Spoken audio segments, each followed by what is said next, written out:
Okay, so our next presentation is titled The Silent Data Breach, Unintended Exposure of Sensitive Information in Microsoft Enterprise Enrollment, Entra and Intune. Please welcome to the stage, Jeffrey and Param.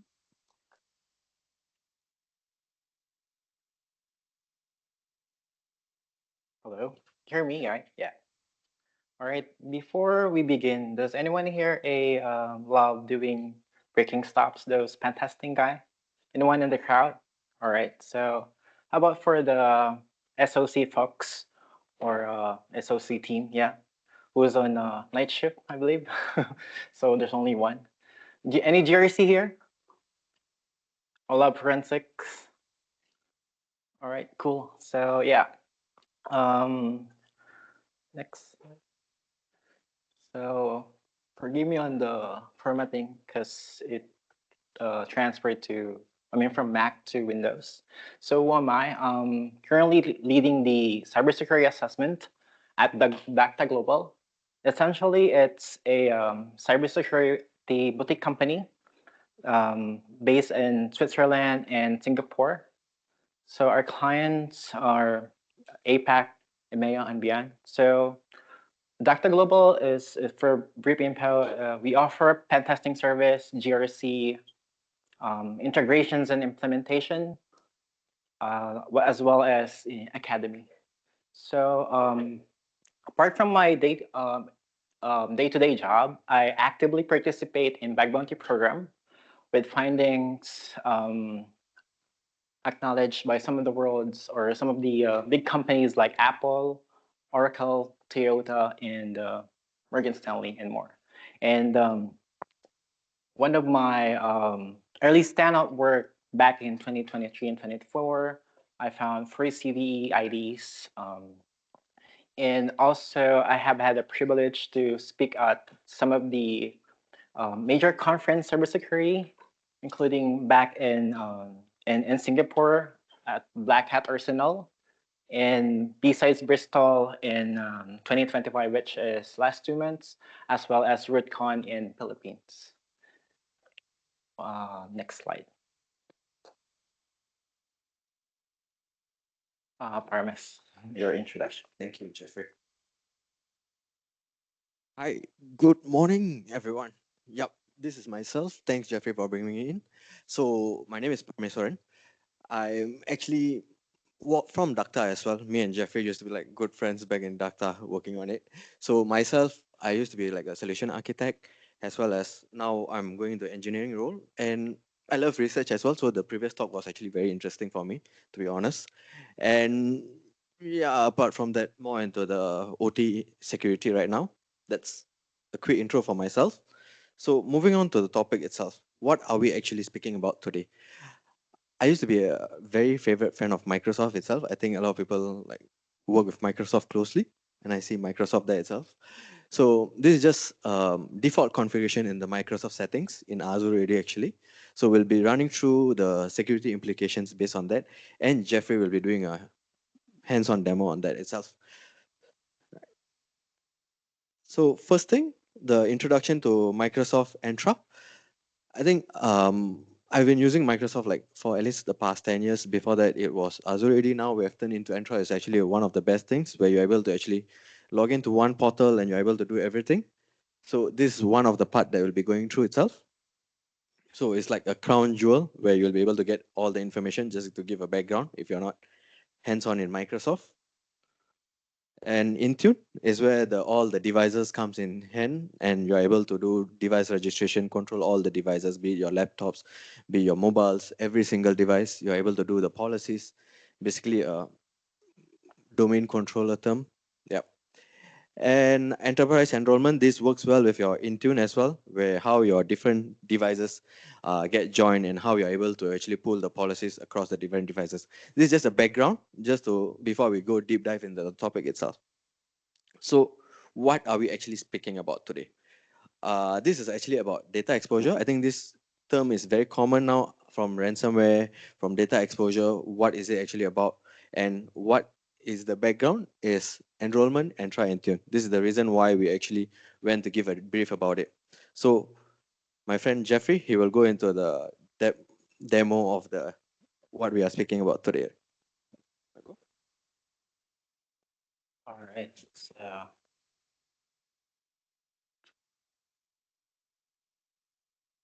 So unchecked by default. So as you can see here, restrict access to Microsoft Entra Admin Center is unchecked by default. Reason is because historically, in in uh, in a self-service task like MFA registration, password reset app, and security info management were managed directly into the Microsoft Entra. However, Microsoft left this unchecked by default for backward compatibility, so previous tenants wouldn't break.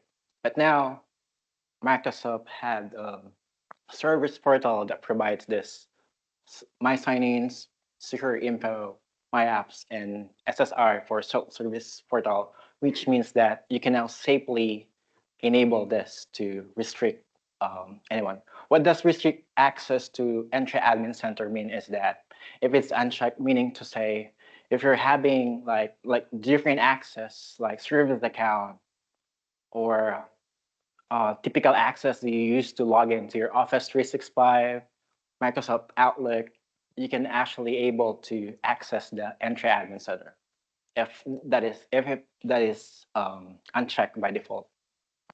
So yeah, and on this attack sequence, let me walk you through how this play out in real engagement. So you can see here, the team and I, we were doing external pen test engagement in our previous past engagement. It is a black box pen test engagement wherein we only provided a company domain. But here, as you can see, we redacted the company or that we pen test before. So that's why you see insecure subdomain plus the company in scope.com. So going back, we only provided a company name. So in a typical web pen test, usually gray box, we provided two types of account, which is an admin account and the normal account. But in this previous project, we only have given a domain name or company name. So when we do we do subcon or subdomain enumeration, so tools like publicly accessible, like CRT, FIFA, search engine, so on and so forth, and tools like subdomain AMAS, basically the tools you use for subdomain enumerations. Basically, the purpose is to gather as many as subdomain that the company has. So we came across an insecure subdomain here that has a git ignore. It basically displays a path that zip that caught our attention. So when we copy that zip, it actually insecure allow us to download that zip, and that zip inside contains, as you can see on the screen, contains plain text credential, which is actually SMTP, which is used for email communications. So on the next slide. So now here's the issue of the service account, because as you know, most of the service account do not have MFA or multi-factor authenticator enabled. So because it's designed for automation, right? And to illustrate the impact of what we discovered on the credentials, plain text that we discover, we need to write a report. We need to show the POC. So team and I managed to log into the Entra Admin Center because there, by design, service account doesn't have any MFA. But everyone can log in. If you have laptop there, you can try. This is the link, enterpriseenrollment.companyname.com, or you can log in either to Intune or Entra, for you to access this. So basically, every access that you have, the typical access that you use to log into your office, you can access to this. Because most company, as I mentioned, actually, this Entra admin center is unchecked by default. So, and going back to this, so on this slide, using the SMTP service that we discovered on the Insecure website, we try to log into the Outlook, but however, since it is a service account, it doesn't have any email, so we stuck there. And I remember in my previous engagement, there was a misconfiguration that I came across that, and as I mentioned, for most company, the Entra Admin Center is disabled or unchecked by default. So I leveraged that SMTP service, and then we came into the access the Entra Admin Center. So from a black box perspective, we managed to leverage the SMTP service account that by design doesn't have MFA, and then log in here. So when we do POC to the client, because typically when you submit a findings to a client, typically when IT and developer submit like those credentials that I mentioned before, it typically says that it's for UAT. It doesn't have anything like I mentioned, like you showed before. The mailbox, it doesn't have anything. So to showcase the impact, we're able to leverage or abuse the default settings misconfigurations on the admin center for us to be able to log in here. So any user account type is actually able to pull out or download that 4,300 user that contains PII, basically like the phone number, the email, the date start of their employment is also there, their address. So it's basically a PII. So this is where the real impacts becomes undeniable to the developer. So we were able to showcase the impact of that plain text credential that we discovered on the insecure subdomain. So next is the summarize of the, so the diagram here is basically that summarize the entire attack chain. So we have the service account found on the insecure website, and because it's by default or by design that MFA, we were able to leverage that and log into Entra Admin Center. And from there, we're able to download 4,000 or 4K user PII, and then showcase the impact to our client. And then the silent data breach occurs because of the misconfigurations that it says benign, and there is usually no detections were configured on there. So next slide for security implications and risk analysis. Param. Thank you. Yeah, so quickly, Jeff actually went through how the attack actually happens and how easy it is actually to run through get the access into your Azure AD and getting username and passwords. It's not as hard right now. There's quite a number of data leaks happening right now. You can even go to darknet, get them as well. So through all of this, what is the implications that you are getting? Your directory read permissions, which again exposes your data, your username, maybe your address, or more information about the employees itself. That will lead to PII exposure, and recon is able to happen from there itself. So step by step. And then social engineering risk, which is quite trending now. There's a lot of social engineering, like uh, fuels targeted phishing campaigns happening as well, and attack surface expansion. So one service account, and then you slowly go on to the privilege account. So that leads on itself. The initial attack might not be as big, and it could be a simple setting, like how Jeffrey just showed. It could be just that do not log into the Azure AD even with a normal account. But from there, how you are able to actually escalate to the different attacks from there. Okay, back to Jeffrey. So when I first submitted this talk actually to the B-side leads, And one of the reviewer, I'm not sure if he's here, one of the reviewer comment out that um, it was actually on May 9. As a verified questions, it has just been responsibly disclosed or submitted to Microsoft. So what I did from the very next day, which is May 10, I actually submitted to the Microsoft and I got this ticket. But um, but then they actually came back on May 23, and anyone guess what's the result when I submitted? Like, well, that's common results when we do bug bounty because of the exaggerated security research or exhausted. But what actually happened here in the next slide is I received this message that it is this by design. So, well, I don't get any. Well, at least I share with them. So it's by design. Okay. So just to recap.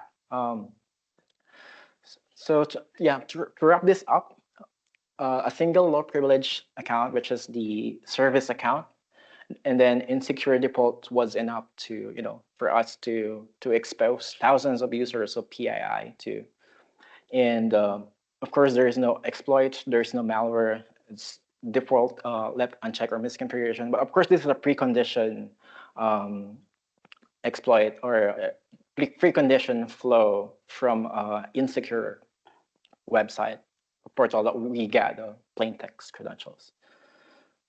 And yeah, so take away one leak account is equals to plus insecure defaults equals to silent breach. And for the best practice to mitigations, please, Brian. Thank you, Jeffrey. Yeah, so for the best practices, I mean, every product, be it Microsoft or non-Microsoft itself, there is certain gaps that we need to fill up. And if you are just putting in default policies, default configurations, definitely we are missing out certain things. So this is where, in terms of the practice that he came in about, these are the few things, one of the few things that we could do definitely is restricting the admin center access, giving them least privilege principle, and also restrict tenant creation as well, basically restricting the SS itself. And conditional access. So this is one of my favorite part in Microsoft itself. We are able to have clear, defined level of access, be it in a user level, device level, or location level, IP level, wherever it is, you're able to give the access. So I think this is something that all of us could actually make use of. Can I just have a quick hand show? How many of y'all are using Microsoft admin, or y'all are already using it? Okay, great. That's a lot of y'all. So do y'all know about this quick setting, whether y'all are able to turn off, whether everyone is able to access your admin center? Okay, great. So that's about that. And lastly, questions and answers. Any questions from everyone? From Jeffrey himself as well?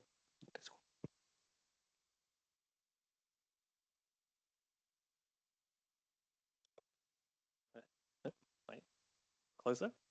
Okay. Yep, so thanks for the talk. So I guess my question is, were audit logs, are they even useful in this case? Just figuring out, hey, there's a low privilege service account that's looking at an area that they shouldn't be in. Hello. Yeah, sorry. Don't get quite the question. Could you? I guess more in regards to, okay, is there a way where you can actually detect, possibly by audit log or some other way, that, hey, these people are actually going to the admin center?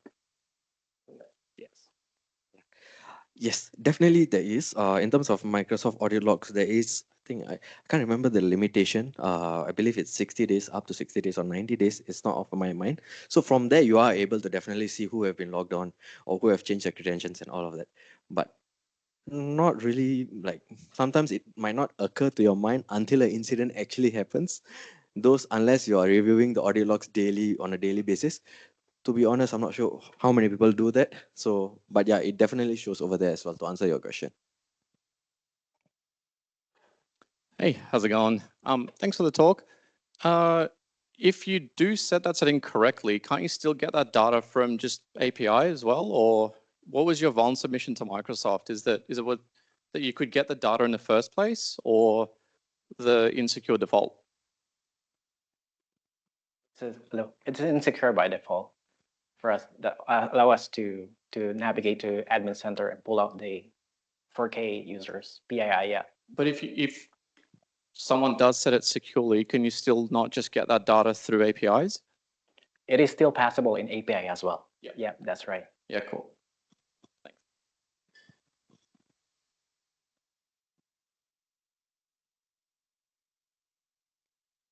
Hi, I'm Mark, cybersecurity project manager at Macquarie University. We actually encountered almost the exact same situation, and this is another case of, it's not a bug, it's a feature because it's meant to be like an address book.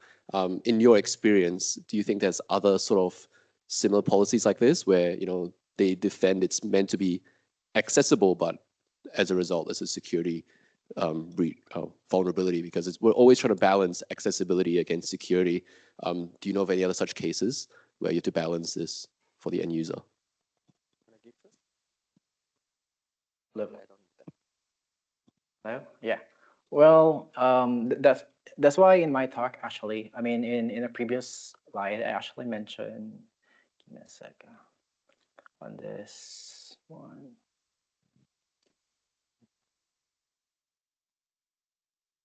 Sorry, the previous slide. There is explanation here actually, because as I mentioned before on a previous tenant or historically, the MFA registration, password, reset, app consent were managed entirely on the admin center. But now what Microsoft did is they have self-service, which means they're not reliable now on the Entra admin center, which separates like self-service reset portal, my sign-ins, which can no longer dependent on the admin center. So if that answers your query. Oh, that's good. Thank you so much. Let me just add on to that part as well. So in terms of flexibility or accessibility, right? I think there is still a high level of whether companies want to get secured or they don't want accessibility in terms of their production and all of that. There is definitely pros and cons. Especially IT industry, I think we are still okay, but from what I've seen in OT industry itself, it's a tough fight between security and we working on availability side itself. So it's either money making or you want to get it secured. So it's still there, but it just depends on how you're seeing the attack surface, what kind of limitation you're going to give in, and you're going to put in what kind of products. So it's a balance and it's based on the company approach itself.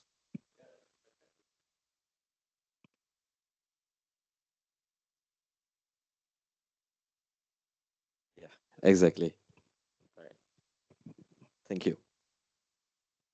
I think you just answered my question. I was going to say, is MFA the mitigator? And it sounds like it is. Yes, definitely.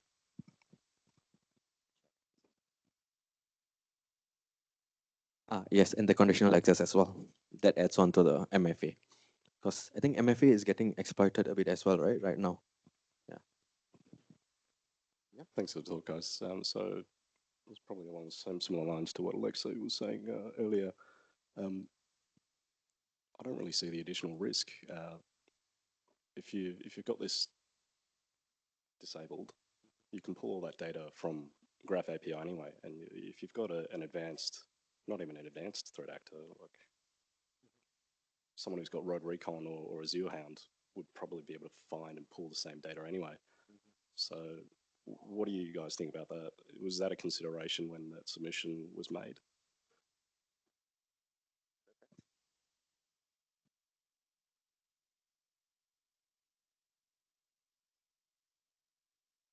Can you hear me? All right. Well, there is actually no consideration of that because they explicitly mentioned that it's designed by default. But then it is misconfiguration. That is why we come up with this talk for everyone's awareness as well. Yeah.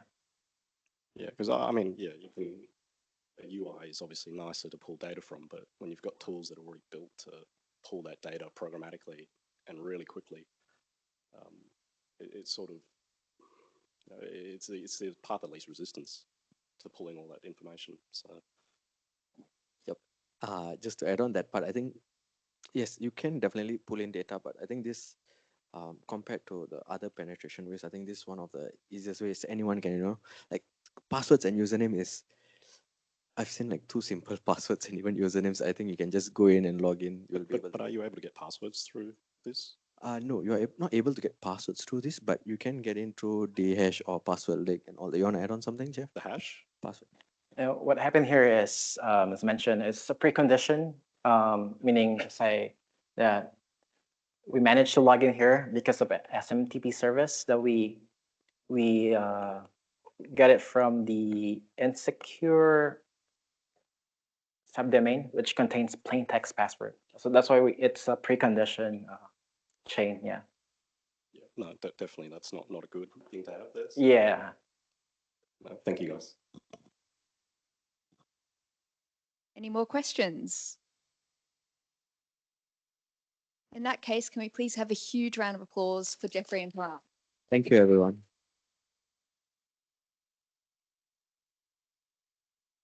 We will now break for lunch. It's downstairs on level 3. And additionally, our keynote speaker, he forgot to mention his company, Aparte, is hiring. So if you're interested in working for that company, please email hello@aparte.ai. Thank you all.